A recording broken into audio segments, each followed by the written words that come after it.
హావ్యూర్స్ India's largest digital media network Suman టీవీకి స్వాగతం. ప్రస్తుతం మనతో ఉన్నారు motivational speaker and life coach Anu Prasad. నమస్తే అను. నమస్తే. అను, మాటలనేది రూపాయి ఖర్చు కాదు కాబట్టి ఎవరైనా మాటలు చెప్తూనే ఉంటారు. అయితే కొందరు ఆ మాటలకి చాలా బలహీనులైపోతూ ఉంటారనమాట అవతల పర్సన్. సో అంటే యువతల పర్సన్ చెప్పే మాటలు ఎలా ఉంటాయి అంటే, ఇక నేను మాట ఇచ్చాను అంటే అది 6 100 100 6 ఆ మాట మీద నేను నిలబడతాను, నీకు ఇచ్చిన మాట నిలబెట్టుకుంటాను అంటారు. అంటే ఆ మాటలకి అవతల పర్సన్ ఇంకా ఎంత ఆనందం అంటే లైఫ్ లో నాకు కొత్త జీవితం వచ్చింది, ఉన్న కష్టాలు పోతే, అది ఏ విషయంలో కానీ, ప్రేమ కానీ, పెళ్లి కానీ, కష్టాలు ఏదైనా, మనీ మ్యాటర్ ఏదైనా సరే, అంటే నువ్వు ఇచ్చిన మాట వల్ల అవతల వాళ్ళు చాలా హోప్స్ పెట్టుకుంటారు. టైంకి వచ్చేసరికి హ్యాండ్ ఇచ్చేస్తారు. ఇలా మాటలు చెప్పి అవతల వాళ్ళని ఒక బలహీనులుగా చేసేసి మీ మాటతో వాళ్ళకు బలం ఇచ్చి మీరు మాట నిలబెట్టుకోకపోతే అవతల పర్సన్ పరిస్థితి ఏంటి? ఎలా అంటే ఎందుకు ఇలా అవుతుంది అంటే, ఫస్ట్ ఆఫ్ ఆల్ మనం ఒక్కళ్ళకి మాట ఇచ్చాము అంటే, ఆ భరోసా ఇచ్చామంటే అది ఖచ్చితంగా మనం నెరవేర్చగలగాలి. రైట్. అప్పుడే మనం మాట ఇవ్వాలి. లేదంటే వాళ్ళు చాలా చాలా సఫర్ అవుతారు. అసలు మాట నిలబెట్టుకోవడం అనేది ఒక మనిషికి ఒక మంచి లక్షణం. అది అంటే ఎంత కష్టమైనా ఒకరికి మాట ఇచ్చామంటే అది ఎంత కష్టమైనా, సుఖమైనా, ప్రాణం పోయినా ఇచ్చిన మాటను నిలబెట్టుకోవాలి. ఎందుకంటే ఇప్పుడు ఎవరికైనా ఒక ఉద్యోగం ఆశ అయినా, అంటే మనం భరోసా కల్పించడం, మాట ఇవ్వడం అంటే భరోసా కల్పించడం. ఒక పెళ్లికి సహాయం చేస్తాం మనం.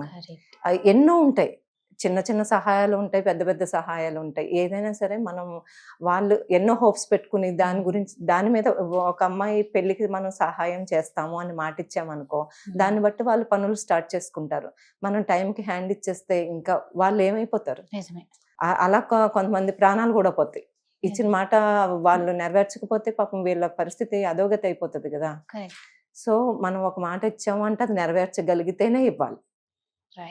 ఇప్పుడు చూడు, పురాణాలు, ఇతిహాసాలు అల్లో చూసుకుంటే, అంటే అందుకే మనకి మోరల్ స్టోరీస్ అనేది, ఈ పురాణాలు ఇవన్నీ మనం ఎందుకు వాటి నుంచి మనం నేర్చుకోవడానికి ఇవన్నీ. చూడు, రాములు వారు మన కైకేయికి మాటిస్తారు కదా రాజ్యం కోసం. కైకేయి అడుగుతుంది వాళ్ళ భరతుణ్ణి రాజుని చేయమని. ఆవిడకి ఇచ్చిన మాట కోసం రాముడు అడవికి వెళ్ళిపోయి అడవిలో 14 సంవత్సరాల అరణ్యవాసం చేసి ఎన్ని కష్టాలు పడతారు. ఆవిడకి ఇచ్చిన మాట అంటే, ఒక ఇచ్చిన మాటని మనం నిలబెట్టుకోవడానికి అన్ని కష్టాలైనా పడాలి అనేది నేర్చుకుంటాం అక్కడి నుంచి. ఇప్పుడు పిల్లలకి ఇవన్నీ నేర్పితేనే అసలు ఏంటి, మనం సొల్లు కబుర్లు చెప్పేసి నీకు ఇది ఇచ్చేస్తాను, అది ఇచ్చేస్తాను అని అరిచేతిలో స్వర్గం చూపించేస్తారు, గాడిలో మేడలు కట్టించేస్తారు. తీరా చూస్తే అక్కడ ఏమి ఉండదు. రాజకీయ నాయకులు మాటలు ఇచ్చేస్తారు, అదంతవరకు గెలిచే వరకు. తర్వాత ఎవరు ఏమి అందులో సగం కూడా ఇచ్చిన మాట నిలబెట్టుకో. ఇలా ఎన్నో ఎన్నో జరుగుతూ ఉన్నాయి. దీనివల్ల ఎన్నో ప్రాణాలు కూడా పోతున్నాయి. అందుకే మనం ఒకరికి మాట ఇచ్చామంటే అది నిలబెట్టుకోవాలి. చూడు, ఇది పూర్వకాలంలో మనకి సత్యహరిశ్చంద్రుడి స్టోరీ ఉంది. సత్యహరిశ్చంద్రుడు మనకు చిన్నప్పటి నుంచి చెప్పేవారు ఆ స్టోరీని. ఇప్పుడు కూడా చూడు, ఒకళ్ళు ఏదైనా మాట చెప్తుంటా, నువ్వు సత్యహరిశ్చంద్రుడు లే, మాటకు ముందు మాటకి వెనకాల ఆయన పేరెత్తుతారు. అసలు ఆయన చిన్న స్టోరీ ఏంటి, సత్యహరిశ్చంద్రుడి స్టోరీ. సత్యహరిశ్చంద్రుడు అస్సలు అబద్ధం చెప్పడు, ఇచ్చిన మాట మీదే నిలబడే వ్యక్తి అని చెప్పేసి అందరూ చెప్పుకుంటారు. ఆ రాజ్యంలో ఉన్న ప్రజలందరూ చెప్పుకుంటూ ఉంటారు. చెప్పుకుంటూ ఉంటే విశ్వామిత్రుడు ఈ హరిశ్చంద్రుడు ఎంతవరకు నిజము, ఇది నేను పరీక్షిస్తాను ఇతన్ని అని చెప్పేసి అనుకుంటాడు. అనుకుని విశ్వామిత్రుడు వెళ్తాడు, ఆయన దగ్గరికి వెళ్ళి నాకు డబ్బు కావాలి, ధనం కావాలి, ఇవ్వగలవా అని అడుగుతాడు. అంటే మీకు నా రాజ్యంలో ఎంత కావాలంటే అంత, ఏది కావాలంటే అది తీసుకోండి అని మాటిస్తాడు. నేను ఇప్పుడు తీసుకోను, తర్వాత తీసుకుంటాను అంటాడు. అనేసి వెళ్ళిపోతాడు. వెళ్ళిన తర్వాత కొంతమంది కన్యలను సృష్టిస్తాడంట విశ్వామిత్రుడు. సృష్టించి ఈయన దగ్గరికి పంపుతాడు. సత్యహరిశ్చంద్రుడి దగ్గరికి పంపించి పెళ్లి చేసుకోమంటాడు. పెళ్లి చేసుకోమంటే, నేను ఏకపత్ని వ్రతుణ్ణి, నేను నా భార్య నా కొడుకుంటాడు, కానీ నేను ఎవరిని చేసుకోను అనేసరికి విశ్వామిత్రుడు ఏం చేస్తాడు, సరే నువ్వు చేసుకోను అన్నావు కాబట్టి కోపంతో నువ్వు రాజ్యాన్ని వదిలి వెళ్ళిపోవాలంటాడు. అప్పుడు రాజ్యాన్ని వదిలేసి వెళ్ళిపోయిన తర్వాత డబ్బులు అడుగుతాడు. ముందు మాట ఇచ్చాడు కదా, నీకు డబ్బు అవును. కావాలని. నా దగ్గర ఇప్పుడు ఏముంది, నా రాజ్యమే మీకు ఇచ్చేసాను, నా దగ్గర ఏం లేదు, నేను ఇప్పుడు ఎక్కడి నుంచి డబ్బులు తేగలను, నాకు కొంత సమయం ఇవ్వండి, నేను ఏదో ఒక పని చేసి డబ్బులు సంపాదించి ఇస్తాను అంటే, విశ్వామిత్రుడు ఒక మనిషిని పంపిస్తాడు కూడా, వాడే నక్షత్రకుడు.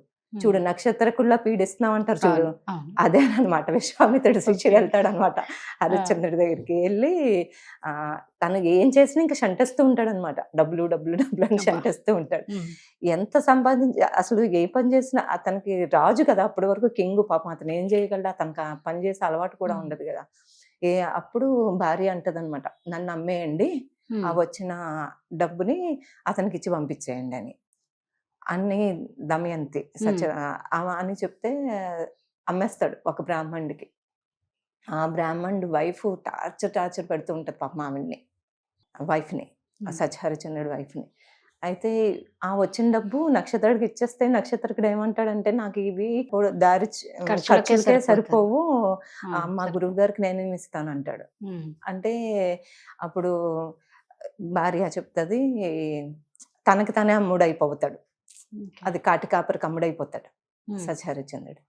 కాటికాపరికి అమ్ముడైపోతే ఈ రాజ్యంలోనేమో ఈవిడికి టార్చర్ పెడుతూ ఉంటుంది, వాళ్ళ కొడుకేమోని పాము కాటేసి కొడుకు చనిపోతాడు.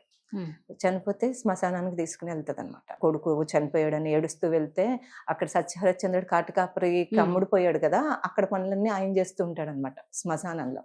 అయితే సత్యహరిచంద్రుడు దహన సంస్కారానికి డబ్బులు అడుగుతారు కదా, అది ఆమె దగ్గర ఏమీ ఉండకపోతే ఆ మంగళసూత్రం అడుగుతాడు అనమాట.